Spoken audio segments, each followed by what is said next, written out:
Pia Cayetano. Thank you, Mr. President. Yes, I do have an opening statement, and I need to put on record the budget of the agency and the attached agencies and the supervised agency and the one under executive office. So the gentleman may want to sit down first.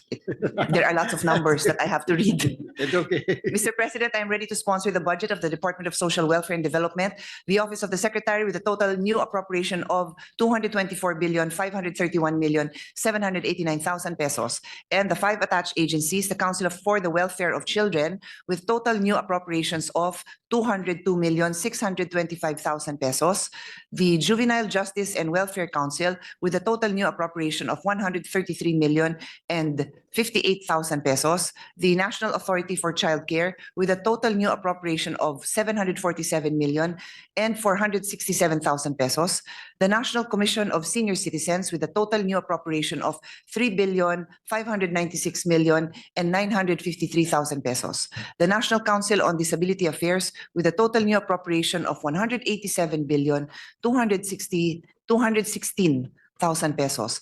There are 2 supervised agencies, the National Anti-Poverty Commission, with a total new appropriation of 369,393,000 pesos. The Presidential Commission for the Urban Poor, with a total new appropriation of 248,202,000 pesos. And the Executive Office under the Office of the President, the National Commission on Indigenous Peoples, with total new appropriation of 1,726,625,000 pesos. The Finance Committee supported the recommendations of the subcommittee on quite a number of items. Also for the attached agencies, the National Authority for Child Care and the National Council on Disability Affairs. We have had the privilege, Mr. President, of being Senior Vice Chairman of the Senate Committee on Finance. This is actually our 7th year, and this is the first time we'll be handling the budget of the DSWD. We look forward to responding to the questions of our colleagues. We just want to emphasize, Mr. President, that this is the agency that stands at the forefront of our nation's response when disasters strike, when families lose their livelihood, and when our most vulnerable citizens need urgent support. As chairperson of the Senate Committee on Sustainable Development Goals, Innovation and Futures Thinking, I also examined the budget of DSWD through the lens of SDGs, particularly SDG 1 on no poverty, to ensure that its programs effectively address income deprivation, expand social protection, and uplift households across the country.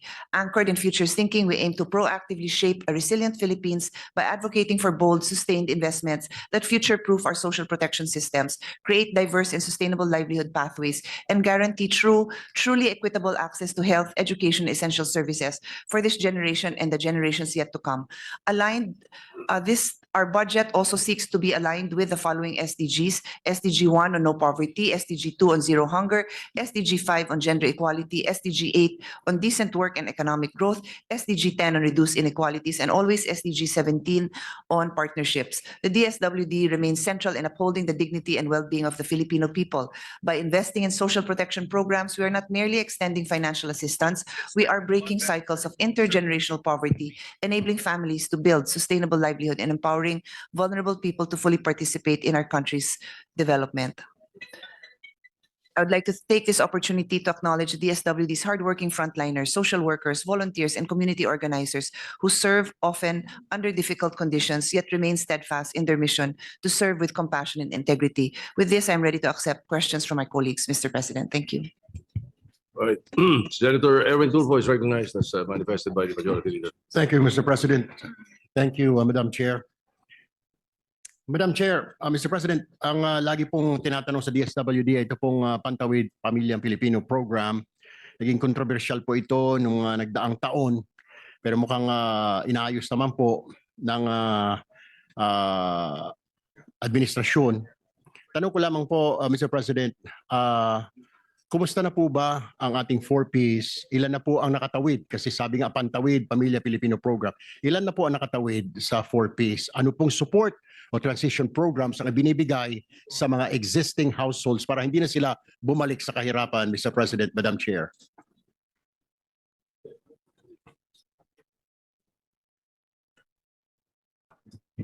Under the current administration, Mr. President, approximately 1.4 million families have graduated from the 4Ps program from 2021 to 2025. These families exited the program after meeting the necessary conditions and demonstrating improved well-being. By next year, the SWD is expecting around 1.8 million more families to undergo mandatory exit from the program. These are households that would have completed the 7-year maximum duration as prescribed by law. Once they reach this cap, they are automatically exited from the program, regardless of current status. Mr. President, nabawasan na po ba ang backlog? Kasi when I used to be the Secretary of DSWD, mayroon pong backlog kami sa dami kasi po nag-aantay na makapasok sa programa. Nabawasan na po ba itong backlog na ito?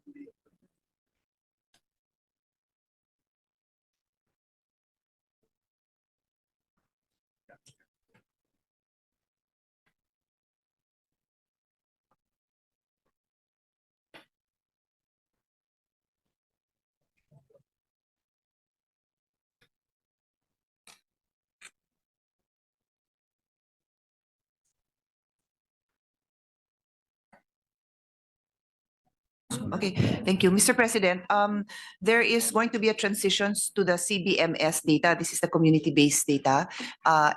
Although they have not made the formal transition because the numbers are coming in batches, in trickles, geographically, this appears to be a smaller number than the one that they are basing their current beneficiaries on, Mr. President. But would His Honor like me to go back to his question? I think he asked about the transition. Would you like me to go back to that? Yes.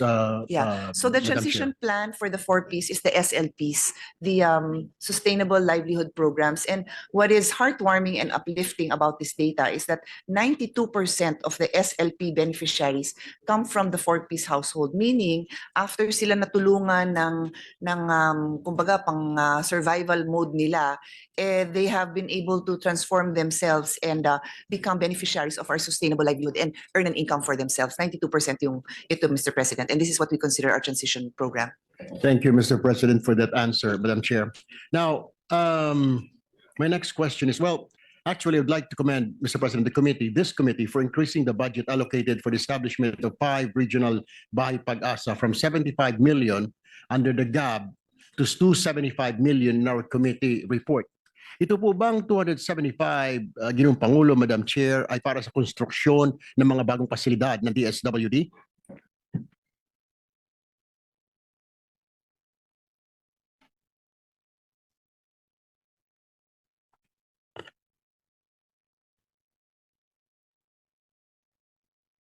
Mr. President, the amount of 200 million is for the establishment of regional Bahay Pag-asa, and these are five separate locations, Mr. President.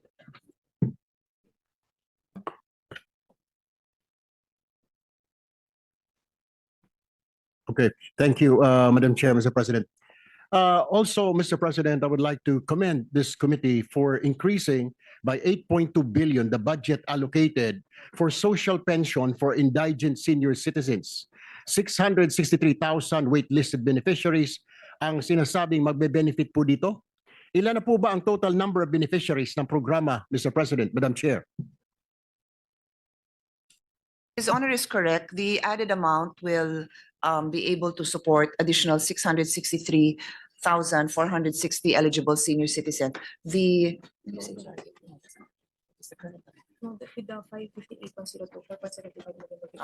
So with the current amount that the Senate has proposed and adopted, I mean the Senate is in the budget of the Senate, it is 58 billion, which will cover 4.75 million senior citizen beneficiaries. All right, thank you for that, Mr. President, Madam Chair. This representation noticed that the Senate committee report retained the NEP or NEP level allocation for the AIX program amounting to 27 billion. Yung GAB po ay nagdagdag ng 32 billion.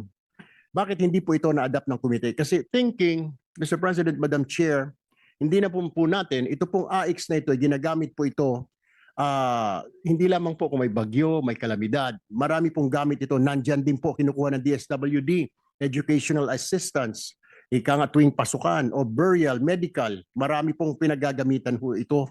Kaya po ba ang tanong po natin, Madam Chair, happy po ba ang DSWD with this allocation? Nabawasan po, inalisan po, inlist po yung 32 billion. Dapat po ito ay nasa at least mga 50 billion man lang kasi every year hindi po natin alam kung gaano karaming bagyo ang papasok next year. We hope we can predict. Ngayon, this year we experience may mga earthquakes sunod-sunod po. Tapos nandyan pa rin po yung pagsunog tuwing summertime. So, ano ho ang reaction ho ng DSWD dito? At nabawasan po yung kanilang assistance for individual in crisis situation. Thank you for that question, Mr. President. There's a little bit of history here.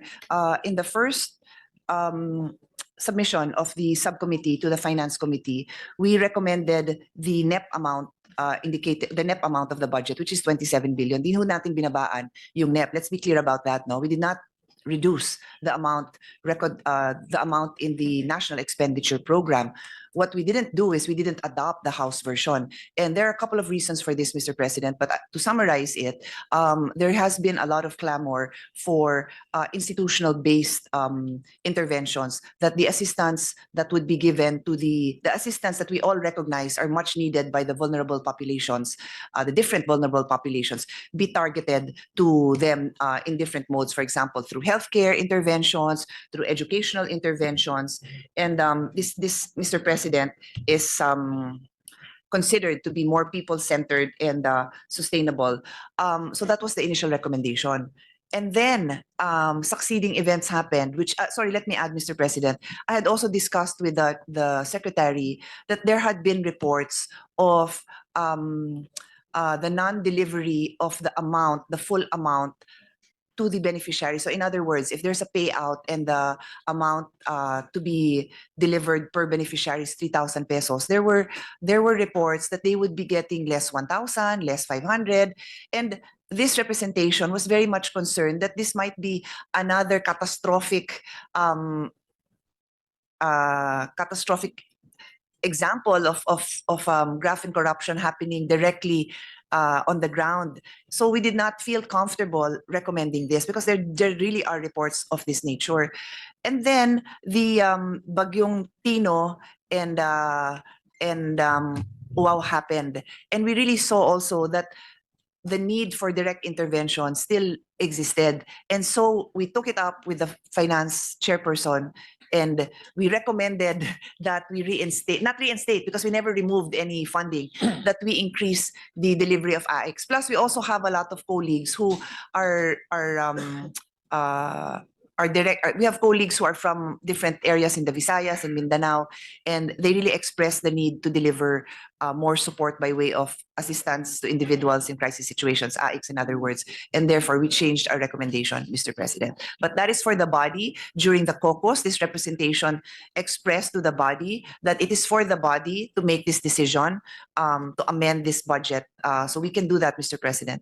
Thank you, Madam Chair. Thank you, Mr. President. And sorry, to address that graft and corruption issue, because that does not go away because there was a typhoon, we had another discussion with the Secretary who assured us that under his watch, this will never be allowed, and they're putting in safeguards, including making public the amounts that are distributed, reminding the people that they must make sure that they receive that amount. Kasi ang nababalitaan pala nila is nangyayari yung kinakaltasan after the distribution, aabangan sila after. So we're still very much concerned about that kasi we don't want to support a program that is meant to benefit the most vulnerable, tapos pinagkakakitaan pala nung ibang nasa ground na mga kasamahan ng mga LGU. Hindi po lahat, pero nangyayari po.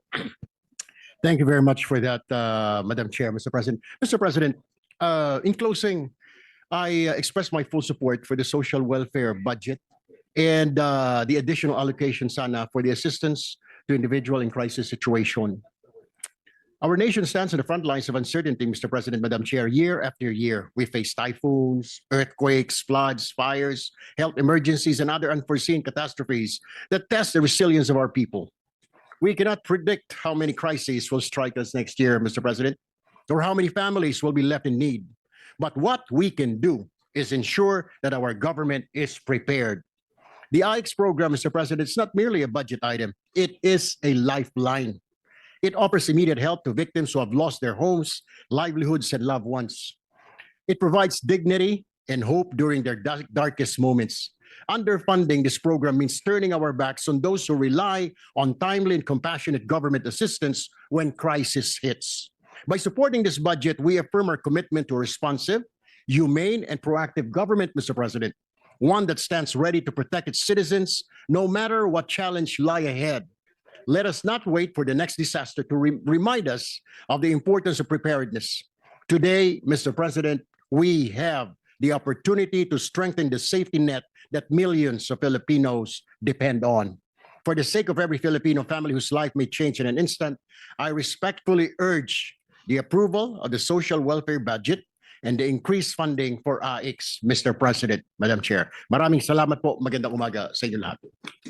Thank you, Mr. President. Thank you to our colleague. Majority Leader. Yes, Mr. President, next to interpolate is Senator Raffy Tulfo. I move that he be recognized. Senator Raffy Tulfo is recognized. Thank you, Mr. President. Ang una ko pong katanungan ay patungkol doon sa mga tinatawag natin angels in red vest, meaning yung mga social worker po. During previous hearings sa committee at sa plenary here sa budget deliberation, I did mention about hundreds or even thousands of social workers na been working with the DSWD for years and even decades. Yung iba mag-retire na lang, sila ay COS pa rin or JO. At nangako sa akin yung DSWD na susubukan nilang bawasan at gawing permanent yung ilan sa kanila. Has it been done, Mr. President?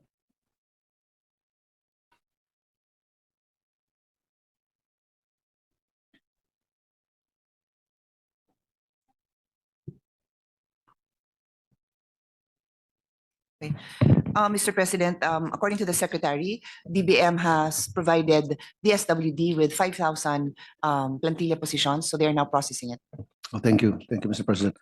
How about doon po sa mga benefits? I'm sure wala silang benefits dahil sila po ay COS and job order. Paano po pag nagkasakit itong mga social workers natin? And also, meron ba silang tinatawag na hazard pay? Maybe wala, ano? Pero at least man lang magpapasko, meron ba silang bonus na maasahan itong Pasko, Mr. President?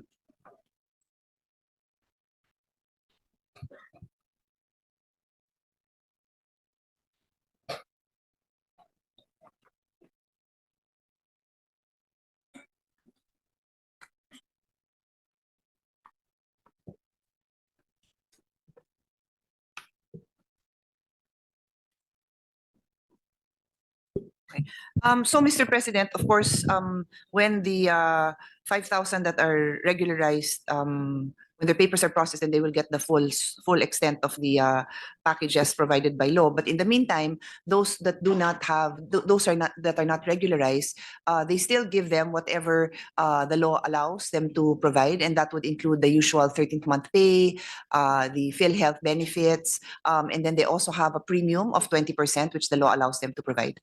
Okay, thank you, Madam Sponsor and Mr. President. Now, during the last hearing also, I did mention about the transportation na pinoproblema ng mga social worker na nakarating sa akin na sumbong. Pag sila po ay mamimigay ng AX, nagta-tricycle po sila, bit-bit nilang sambag na may lamang 5 million, 10 million.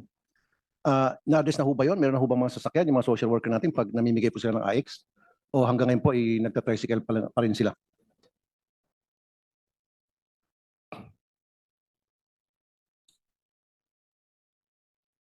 So in addition to additional vehicles that they now have been able to procure,